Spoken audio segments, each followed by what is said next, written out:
Здравствуйте! Я, комисар Бинков, представляю вам. Greetings, I, Commissar Binkov, present you China versus USA.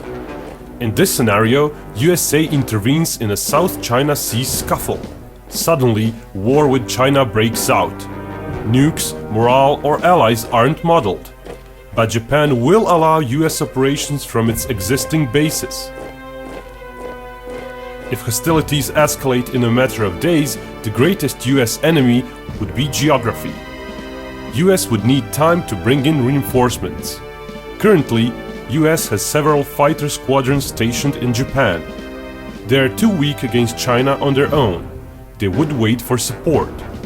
Hundreds of additional planes and SAMs would be ready on Japanese soil within a month. US Navy would take longer, due to distance and time needed to activate ships not ready for deployment. China could take the initiative before those US air forces come in numbers. Targets in mainland Japan would be farther away and carry a bigger political penalty. They would also be more easily defended, so China would focus its attacks on more worthwhile targets. Most immediate threat would be the Okinawa bases. A rain of missiles would follow. While China has a large ballistic missile inventory, majority of it would not reach past Okinawa. Cruise missiles can reach past it, but their numbers are not as large. US would have to pack a lot of planes per base to match the Chinese in numbers. But densely packed bases also mean more losses if those bases get attacked. China would follow up missile strikes on Okinawa with Air Force attacks. China would enjoy numerical superiority and perhaps even a favorable loss ratio. US would be left with unusable bases for as long as China can deny access. US has a vast stockpile of cruise missiles of its own, but they alone are not enough to deliver a fatal blow. War against China would require so many important targets to be hit that the shown inventory would be inadequate. Most of the targets would be repairable within the course of the war. Airbase elements and runways could be repaired within a day or so. Follow-up airstrikes would be needed, but US would lack those planes in the opening stage of the war. China is behind in high-endurance aerial reconnaissance. It also trails in number of special mission surveillance planes. Satellites-wise, China is somewhat closer to parity in some regards, but still trails behind overall. Still, due to limited basing space, US would not be able to use most of these planes at once. Better part of US bases would essentially be safe from continuous missile strikes. They would be too far away for unrefueled Chinese fighters. Chinese tanker fleet is quite small, and such attacks are unlikely to achieve the required concentration of firepower. Such airstrikes would involve vast losses for a small and temporary gain. China would choose not to attack. US also has Guam, but this is too far away for any tactical plane on its own. Extensive in-air refueling operations would have to be performed, cutting into the sortie rates. Guam could be more useful to US as a bomber base and means of patrolling the South and East China Seas. Civilian airports near Guam would also be put to military use. US tanker fleet is so huge that US could find space for only a portion of it. Average US tanker can double the range of up to a dozen US fighters. Guam would be safe for most missile strikes, but plane and submarine-launched cruise missiles could still target it. Still, the bases would be working even if temporarily shut down by strikes. Exploiting the small initial US presence and paused key base operations, China could send most of its fleet towards Guam, but it is unlikely Guam would be completely shut down for a week at a time. Adding local carrier groups, the US would have enough assets to fight such a force. Chinese Navy is numerous, but its ships are technologically behind and a lot of its fleet is better suited for coastal protection. It would lack the key air power projection. An open ocean battle would see China lose most of its fleet. Such incursion would likely not be undertaken. To get to targets in mainland China, one needs to deal with Chinese air forces. While they trail behind US forces in both quality and numbers, actual presence on the battlefield in the opening months would be on Chinese side. Training-wise, Chinese are on the average behind US pilots. sortie rates would favor China. US fighters would travel long distances to reach China, resulting in long missions and lower sortie rates. The defender would enjoy short intercepts and planes would be ready again sooner.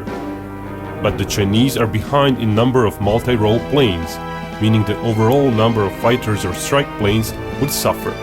With China losing its best planes and US taking over the initiative, overall loss ratio might become comparable despite US low numbers.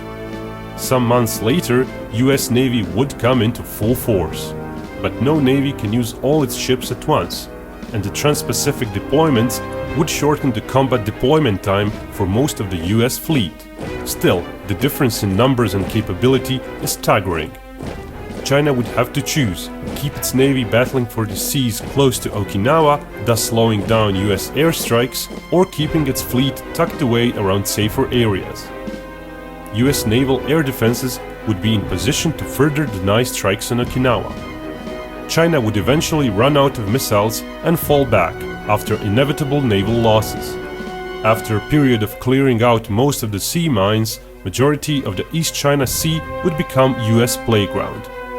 Carriers would come closer and strike at Chinese mainland. Chinese coastal defenses would still be dangerous. There would be raids from the air as well as by their submarine and littoral ship fleets. Once US rebuilds the potential of Okinawa bases, the real push against China would start. US bases on Japanese mainland would help against northwestern China, but Beijing would likely be too far away and only occasional raids would threaten it. Strikes along the Chinese coast would intensify. Knowing it can't control the seas, China would keep a defensive stance, under the protection of its powerful air defenses. Chinese SAM network is a mix of both old and new systems. While China has more ground SAM batteries than US, they are on the average of lesser reach and technology level. Location of US bases would mean Chinese defenses wouldn't need to cover much territory and could be concentrated. US would have a very hard time wearing down the Chinese defenses. It would wage a slow and meticulous campaign against them, a war of attrition where both sides would lose hundreds of aircraft. China would be down to its older planes by then, and loss ratio would favor the US. US would be confined to coastal airstrikes, as regularly going deeper inside China would be too dangerous. Occasional B-2 strikes against weapon factories might happen, but their fleet would quickly dwindle down to symbolic numbers. Dealing damage to the coast would eventually become easier, as the defenses thin out.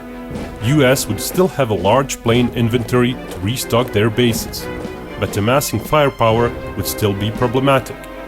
Bombing campaigns in the past involved more favorable conditions and almost no resistance. China would be continuously harassing the attackers. It has enough depth to keep its defenses from being completely destroyed, as well as keep its weapons production running in some capacity. After 6 to 12 months of air war to thin out the defenses, another year might be needed to inflict enough damage to Chinese infrastructure and economy. Outposts in the South China Sea would also fall. But to inflict serious damage, US would need to reach inside China, impossible without a ground invasion. That would require an amphibious landing of unprecedented size against an enemy which would dwarf the landing force. Without a large allied coalition against China and a proper land route, it wouldn't really be possible. Thus ground war would not be considered by US. The Chinese Navy would be in ruin, most of its air force and air defenses wiped out, as well as part of its coastal infrastructure destroyed. Trade-off would be dozens of US Navy's vessels sunk and over 1,000 combat planes lost. It would be a costly victory. Keep in mind, a politically more realistic scenario might involve full Japanese support, and it might require other allies.